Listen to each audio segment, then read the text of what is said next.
Bonjour et bienvenue à la deuxième vidéo du chapitre racine carrée du programme de troisième. Dans la vidéo précédente, nous avions vu la définition des racines carrées. Maintenant, on va apprendre quelques techniques pour travailler avec et pour écrire des expressions comportant des racines carrées de manière un petit peu plus simple pour simplifier les calculs. Donc, premièrement, essayez d'après les définitions que je vous ai données à la vidéo précédente et d'après ce que vous savez des racines carrées de compléter ce qui se cache derrière ces quatre bleus. Mettez la pause et allez-y.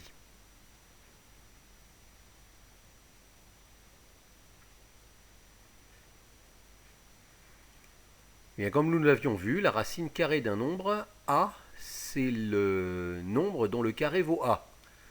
Donc la racine carrée du nombre 7, c'est le nombre dont le carré vaut 7. Donc quand on vous demande combien vaut son carré, vous répondez il vaut 7. Racine carrée et carré sont deux opérations inverses qui se neutralisent. Quand on prend la racine carrée et qu'ensuite on remet au carré, c'est comme si on faisait un pas en arrière puis un pas en avant, on revient à l'endroit où on était. Donc la racine carrée de 7 élevée au carré, à nouveau, ça va valoir 7. D'accord?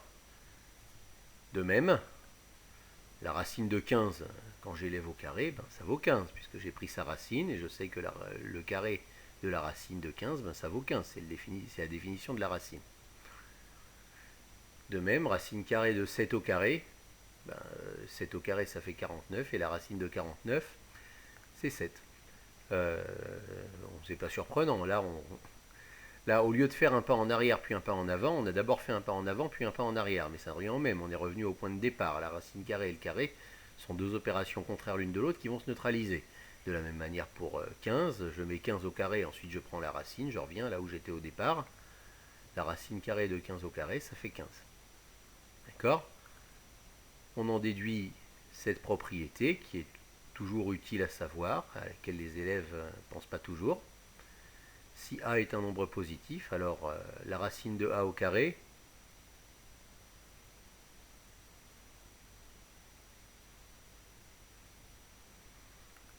c'est a. Voilà. Et la racine de a au carré, comme ceci, c'est aussi a. Quand je prends la racine et que je mets au carré, ou alors quand je mets le carré et que je prends la racine, je reviens là où j'étais au départ. Je reviens à mon nombre de départ, a. Voilà. Maintenant, voyons comment intégrer des racines dans des fractions. Alors les fractions, c'est déjà pas toujours simple. Si en plus on y rajoute des racines, il faut être très méticuleux pour pouvoir le faire convenablement. La première chose qu'on va faire, c'est ce qui a marqué, écrire sans racine au dénominateur. C'est-à-dire qu'on va se débarrasser de toutes les racines carrées qui apparaissent au dénominateur des fractions. C'est-à-dire qu'on se dit on veut bien des racines carrées dans les fractions, mais uniquement au numérateur, uniquement en haut, pas en bas. Et quand il y en a au dénominateur, voilà la petite technique qu'on va appliquer pour s'en débarrasser. Je vous rappelle quand même que ce qu'on peut faire sur des fractions, c'est multiplier le numérateur et le dénominateur par le même nombre. Que la fraction change d'aspect, mais sa valeur reste la même. D'accord? Et c'est de ça dont on va se servir. On se sert de cette propriété pour écrire des fractions sans racine au dénominateur. Admettons qu'un énoncé vous donne ceci. On va s'intéresser à la première, puis les autres, vous essaierez de les faire seuls. On va s'intéresser à 2 sur racine de 7. J'ai une fraction, non seulement j'ai une fraction, mais en plus j'ai une racine carrée au dénominateur. Donc ça, je ne vais pas pouvoir travailler avec. Imaginez-vous faire des dénominateurs communs avec des racines carrées. Ça devient pratiquement impossible. Je veux écrire une fraction qui soit égale à ça, mais dans laquelle il n'y a plus de racine carrée au dénominateur. Qu'il y en ait au numérateur, ça ne me dérange pas, mais plus au dénominateur. Donc ce que je vais faire, c'est que je me dis, j'ai le droit de multiplier en haut et en bas par le même nombre. Par quel nombre est-ce que je vais bien pouvoir multiplier en haut et en bas pour que en bas, quand je fasse le calcul après, il n'y a plus de racine carrée. Il n'y a plus le symbole racine carrée.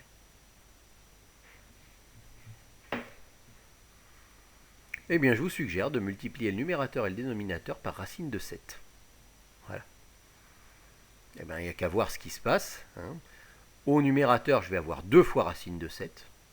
Bon, d'accord, j'ai pas le moyen d'écrire ça plus simplement, donc je vais me contenter de 2 fois racine de 7 au numérateur, mais encore une fois, les racines au numérateur ne me dérangent pas. Au dénominateur, j'ai racine de 7 fois racine de 7. Autrement dit, racine de 7 fois lui-même. Racine de 7 au carré. Et regardez en haut de la diapositive, regardez en haut de votre écran. racine de 7 au carré, ben, ça vaut 7. Donc le dénominateur, là, il vaut 7.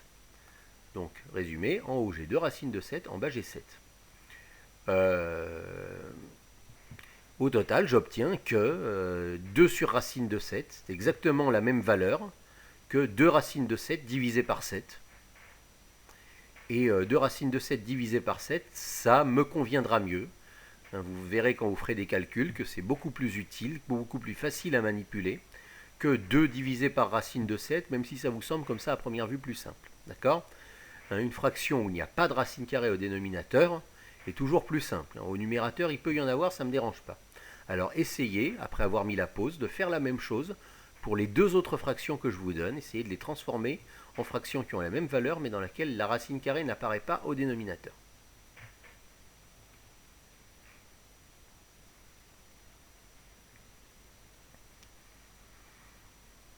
Eh bien, intéressons-nous à 6 sur racine de 3.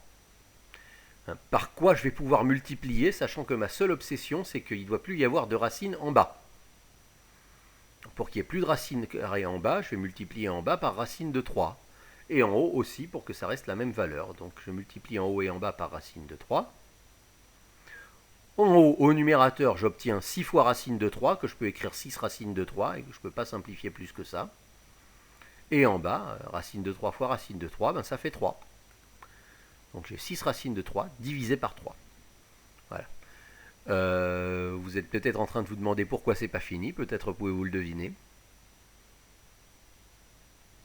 Tout simplement parce que dans 6 racines de 3 divisé par 3, on a en particulier 6 divisé par 3. Et quand on a 6 divisé par 3, on peut calculer combien ça fait 6 divisé par 3. Ça fait 2. Donc en fait, quand je prends 6 racines de 3 que je divise par 3, c'est comme si j'avais... je peux aussi dire que c'est 2 racines de 3. Voilà, et là on voit tout de suite l'avantage. On était parti de la fraction 6 divisé par racine de 3. Et on arrive au fait que c'est égal à 2 racines de 3. Je dirais, il n'y a même plus de fraction.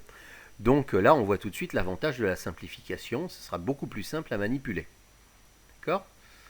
Pour le troisième exemple, 15 divisé par 2 racines de 10. Par quoi vais-je multiplier le numérateur et le dénominateur de cette fraction, sachant que ma seule obsession, c'est de me débarrasser du racine de 10 au dénominateur. Si je veux me débarrasser du racine de 10 au dénominateur, je vais multiplier par racine de 10. Le 2, il ne me dérange pas. C'est pas la peine que je fasse quoi que ce soit avec ce 2 au dénominateur. C'est pas une racine, le 2. Donc, que vais-je obtenir en haut, au numérateur ? Au numérateur, je vais obtenir 15 fois racine de 10, autrement dit 15 racines de 10 que je ne peux pas écrire plus simplement. En bas, alors réfléchissons. Si j'avais que racine de 10 fois racine de 10, d'après ce qu'on a vu, ça fait 10. Et donc là, en fait, ce 10, qu'est-ce que je vais lui faire ? Je vais le multiplier par 2. J'ai 2 fois racine de 10 fois racine de 10. Donc j'ai 2 fois 10, autrement dit, au dénominateur, j'ai 20. Et donc là, j'ai 15 racines de 10 sur 20. D'accord ? Et cette fraction, comme la précédente, se simplifie. Si je n'avais que la fraction 15 sur 20, 15 vingtièmes, vous savez que ça se simplifie en 3 quarts. Et bien de même, 15 racines de 10 sur 20, ça se simplifie en 3 racines de 10 sur 4. Et donc on va préférer la notation 3 racines de 10 sur 4 à la notation 15 sur 2 racines de 10, parce que vous verrez que dans des calculs, elle sera plus facile à manipuler. Si je veux additionner des fractions comme ça, faire un dénominateur commun, c'est beaucoup plus facile quand les dénominateurs sont entiers, ou alors dans d'autres, quels que soient les autres exemples de calcul qu'on pourrait faire, ce sera plus facile s'il n'y a pas de racine au dénominateur. Au numérateur, on s'arrangera, mais pas au dénominateur.